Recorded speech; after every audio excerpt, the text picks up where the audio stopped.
the thing that struck me was, alam po ninyo mga kabansa, hindi na po Smartmatic ang issue ngayon. Ang issue po ngayon ay KUMULEC na mismo. Dahil miski na ano pong sistema ang ipasok nyo dyan, wala pa hong 1 linggo, ikukurap na yan. Hahanapan na nila ng pagkakataon para pagkaperahan yan. I mean, derechahan na po ng walang pagmumura. Na mukhang kwarta po ang mga commissioner dyan. I've got someone waiting for me. When I see her, I know that she'll say, hey, hey, hey, it's a beautiful day. Hot, hot, hot, beautiful. Yan ang problema ngayon sa trade war ng Estados Unidos at ng China. Ano? Kasabi ni Trump, ayaw na namin supplyan ng Huawei ng microchips. Anong sagot ng Huawei? Gagawa kami ng sarili namin. Ang merkado namin, 1.4 billion people. Kayo ang mawawalan, hindi kami.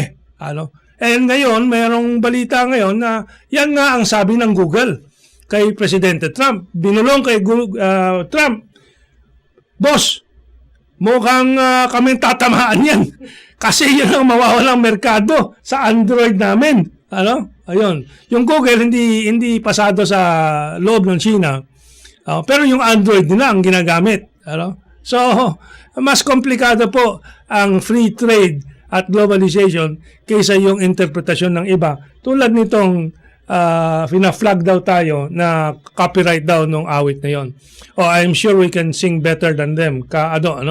Andito po si Kaado at si Celso.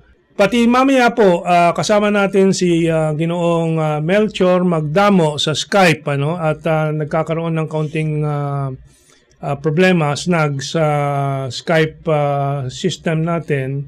Baka hindi niya tayo makikita doon sa kabila. Tama ba?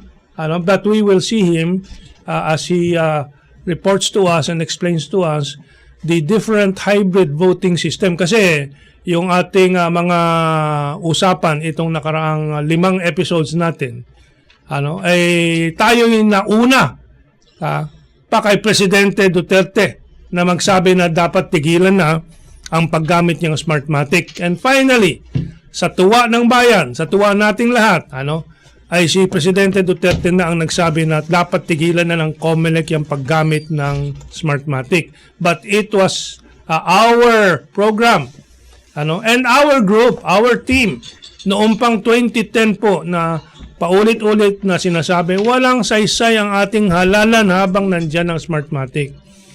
Ayan ay lantarang paglalabag sa ating saligang batas. Unang-una dahil yan ay foreign company na nakikialam, nang hihimasok at nakakapag-control ng ating halalan. Anong klaseng republika, anong klaseng soberenya meron tayo kung ganyan? Well, itong araw na to, linggo, masaya po at titingnan natin kung next episode kami na ang kakanta ng intro natin. Dahil ito ay nakaugat po doon sa aking programa noong 1995 pa po. 24 years ago, is that correct? 24 years ago. Thank God it's Sunday. Kasi there is nothing to think about Friday. Sobrang matraffic ang Friday ever since. Pero Sunday po, ayun, pwede tayong mag-relax. Pwede tayong magkape at maghuntahan tungkol sa mga issues na ika nga sa English na makakapag-enlighten sa ating lahat, sa lahat ng mga Pilipino, mula sa Pilipino sa Saudi Arabia, sa Hong Kong, sa Japan, sa Osaka, sa Alaska, sa Djibouti, sa Africa, sa Buenos Aires, sa Sydney, Australia, anumang dako ng mundo, andyan po ang mga kababayan po natin. At siyempre, itong panahon na to, iba na po ang Pilipino. Parang nung panahon ni Marcos, we have a say in the world. Hindi na po tayo buntot ng Estados Unidos at European Union. Yung sinasabi ng Pilipinas, salamat kay Presidente Duterte, ay pinakikinggan at siniseryoso po. Hindi tulad po nung panahon ng mga Dilawan, nung panahon na ni Cory hanggang kay Noynoy na inuutos-utusan lang ng Amerikano ang bayang Pilipinas. Ang problema, marami pang amboy sa bayan natin. At doon sa Amerika, maraming amboy na nakikialam pa rin dito sa bayan natin. Anyway, we're still setting the contact with Ginoong Melchor Magdamo, whistleblower, nung circa 2010. Alam po ninyo, binulgan niya yung halagang magkano ba yun? 10,000, 12,000 na isang envelope. Envelope lang po ng KUMULEC. 12,000 ata yun. Anyway, we'll check the figures a little later on. Pero basta shocking amount of corruption noon dyan sa bagay na yan. And Melchor Magdamo has become a crusader po dito sa eleksyon po natin at sa buong lipunan po natin. Yung mga pagbabago tulad po ng mga nakaraang 4 na panauhin natin o 3 mula kay Nelson Chelis, who is head of the AES Automatic Election System Watch at sa Computer Community, Information Tech Community, and professor sa De La Salle University. Sumunod po si RJ Havillana na isang kandidato na dinaya din ng Smartmatic itong nakarang eleksyon, na crusader po sa presyo ng tubig o singil sa tubig at singil sa kuryente at other social issues. Then sumunod po si Ginoong Glenn Chong na pinaka-champion sa electoral change and reform.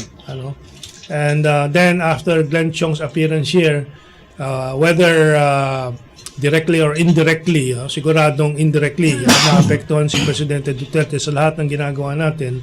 At nanawagan po si Presidente Duterte dito sa KUMULEC. Nanawagan siya dahil independent body yung KUMULEC, hindi niya pwedeng utusan.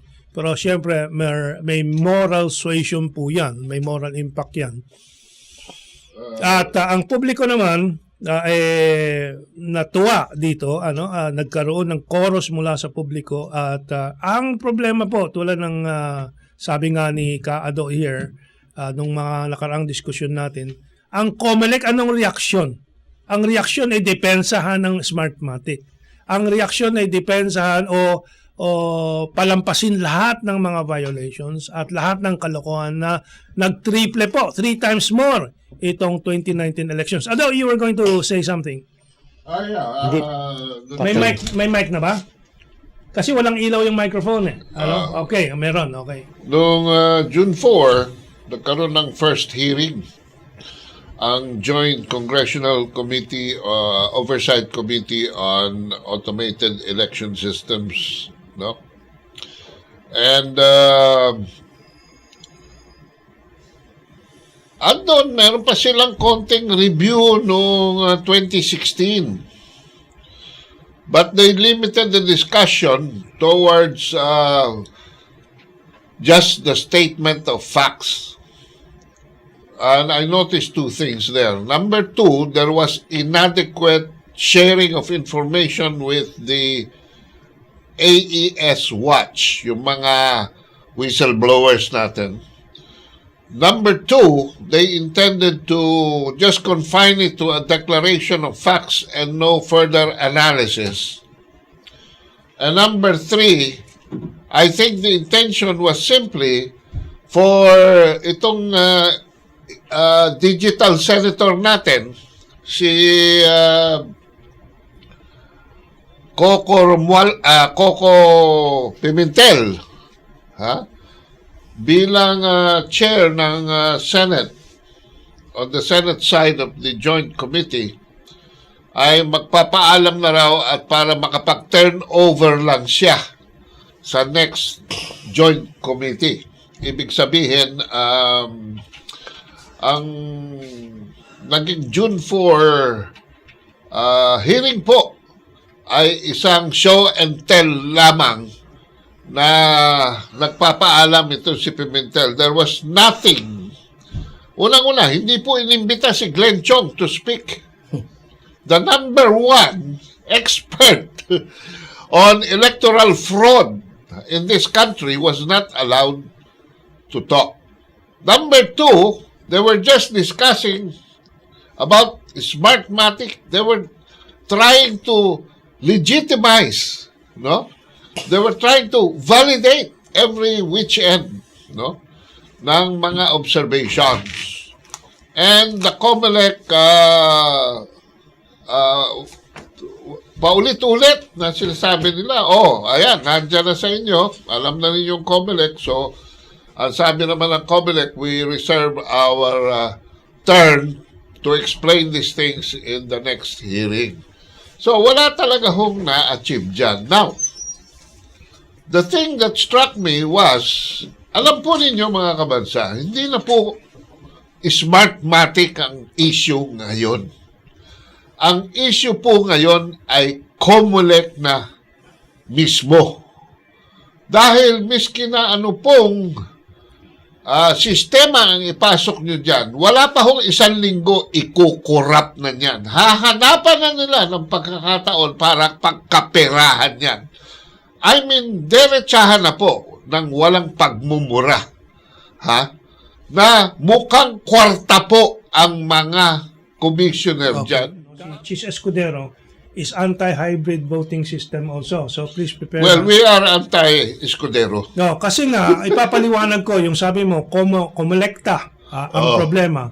Ay hindi po yung buong political elite natin. Dahil kasabwat po, kasabwat si Coco Pimentel, pero itong si Escudero din, and marami sa kanila. Yung mga senador, lahat sila kasabwat dyan dahil basta ikaw ay nakaupo, ikaw ay binindisyonan ng Smartmatic. That's right. Pinayagan kang manalo. Unless you are in the top 3 or top 4, pinayagan kang manalo. Hindi, yung top 3, top 4, depende yan eh. Yung iba, nagbabayad dyan eh, para mag-top nga.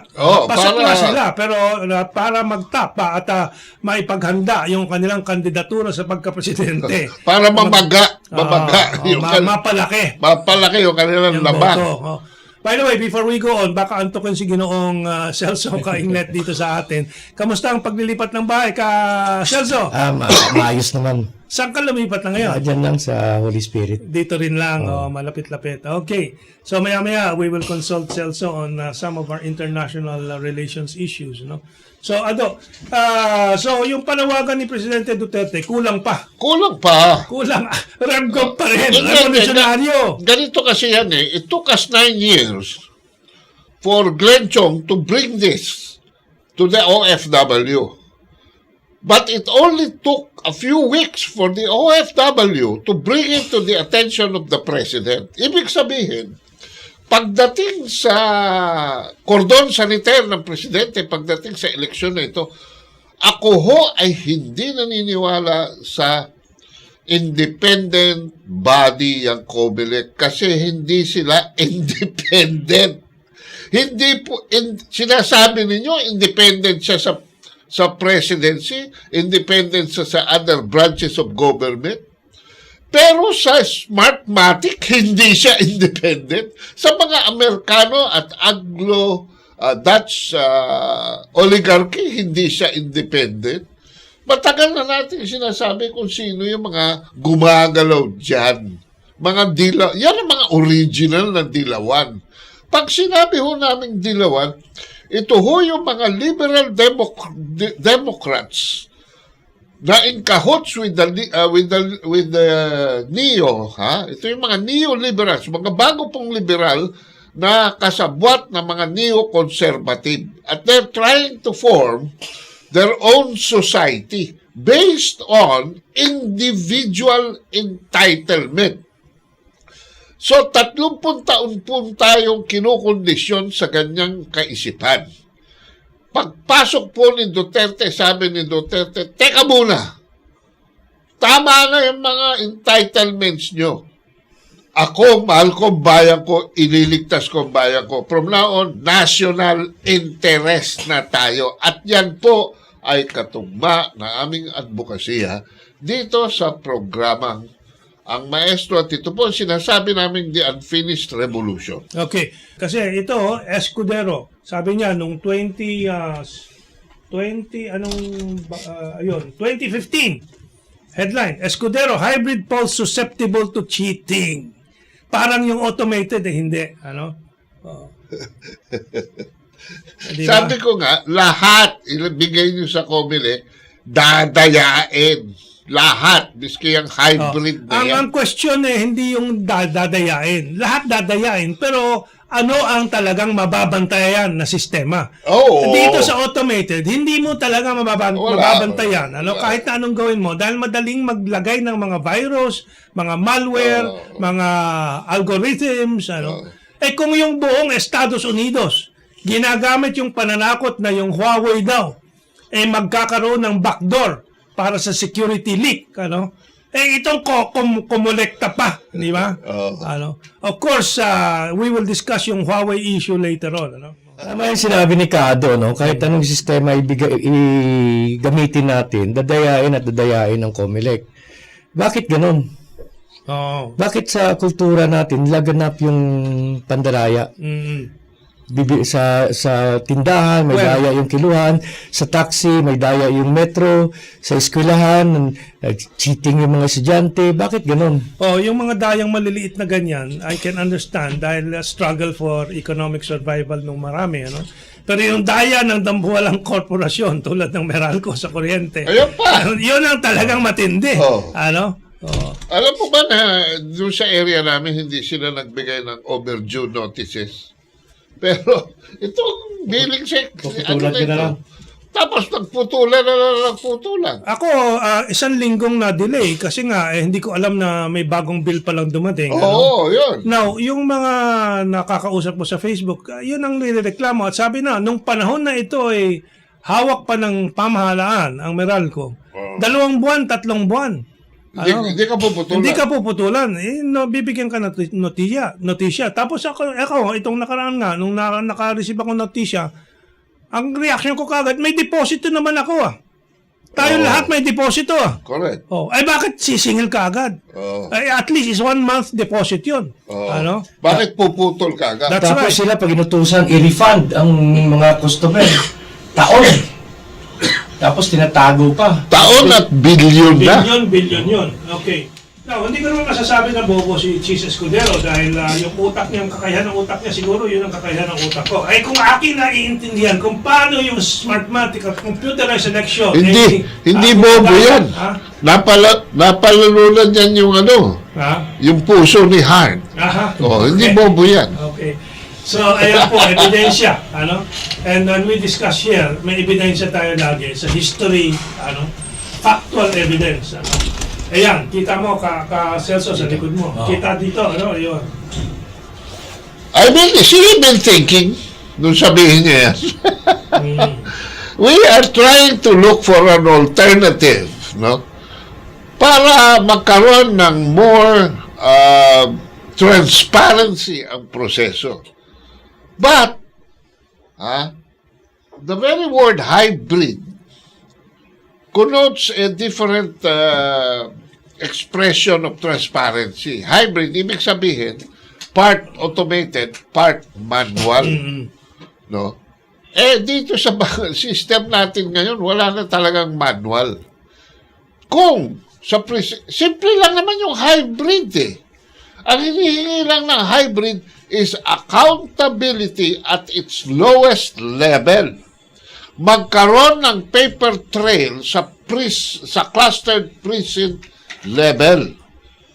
Ngayon walang paper trail Tapos yung transmission is, alam po ninyo, pag kayo ay may sinabi sa gobyerno at ni-require kayo, pag kayo gumawa ng statement, ni-require kayo ng affidavit.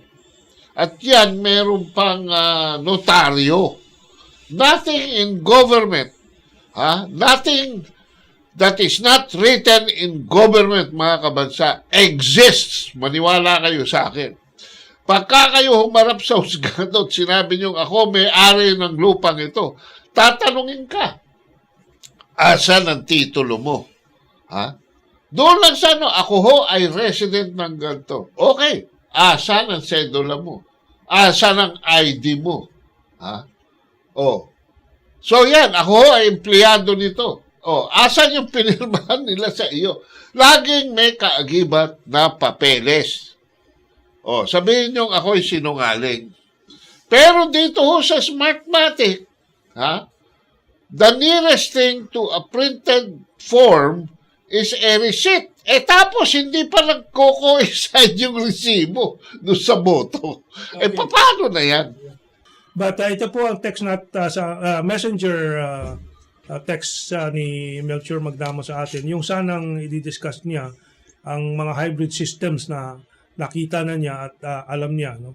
PATAS, P-A-T-A-S, Precinct Automated Tally System ni Ginoong Gaslagman. Tapos mayroong isa, TAPAT, T-A-P-A-T, Transparent Election System by Arnold Labso Villasanta. Then there is Moses, Mobile Secure Election System by Leo Kerubin for Red Computer System. And then there's LOVE, L-O-V-E, Live Open Visible Election System by Matt Dean. Meron ding isang si Gaerlan mula sa Estados Unidos na pinapadala sa akin.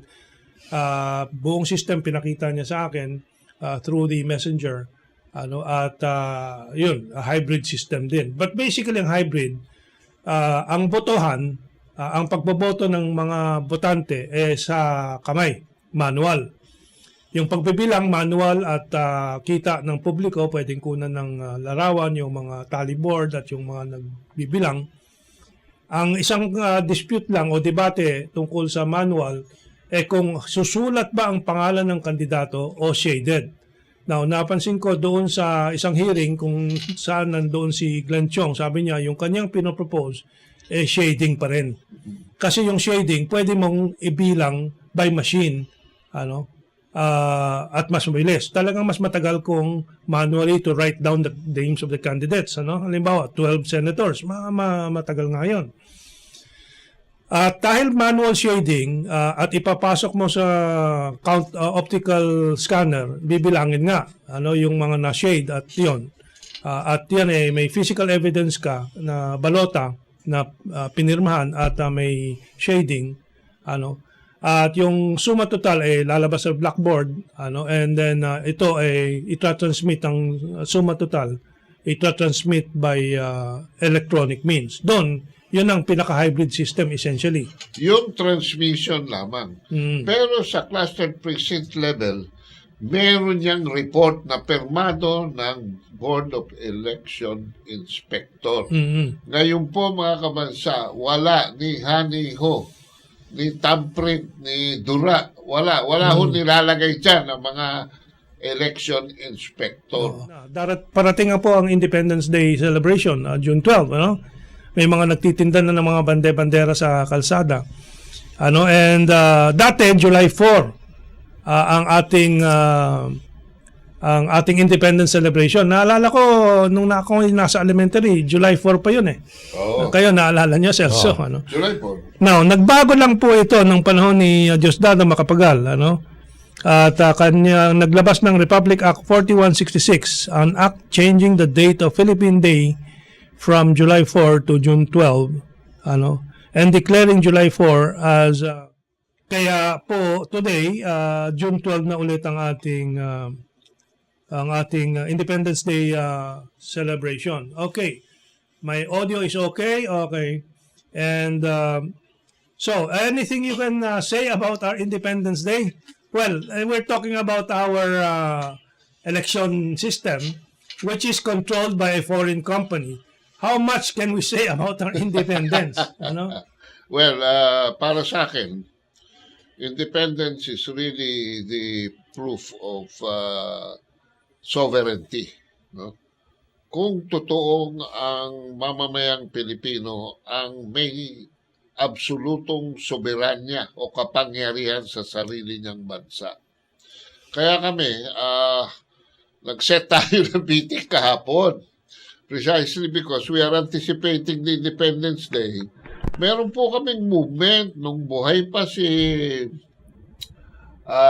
yung original na pinaka-advocate yung mga yung unang Glenn Chong natin, si June Estrella, kung natatandaan ninyo. Si June Estrella, Hermenegildo Estrella Jr., buhay pa po siya doon. Buhay pa noon si kaibigan natin si Alan Pagia. That's right. At yung pong dalawang yan, kasama namin ni Butch Valdez at ni Ramon Pedrosa, Don Ramon Pedrosa, na nag-form noong Solidarity for Sovereignty.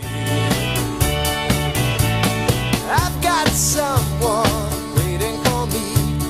When I see her, I know that she'll say, hey, hey, hey, it's a beautiful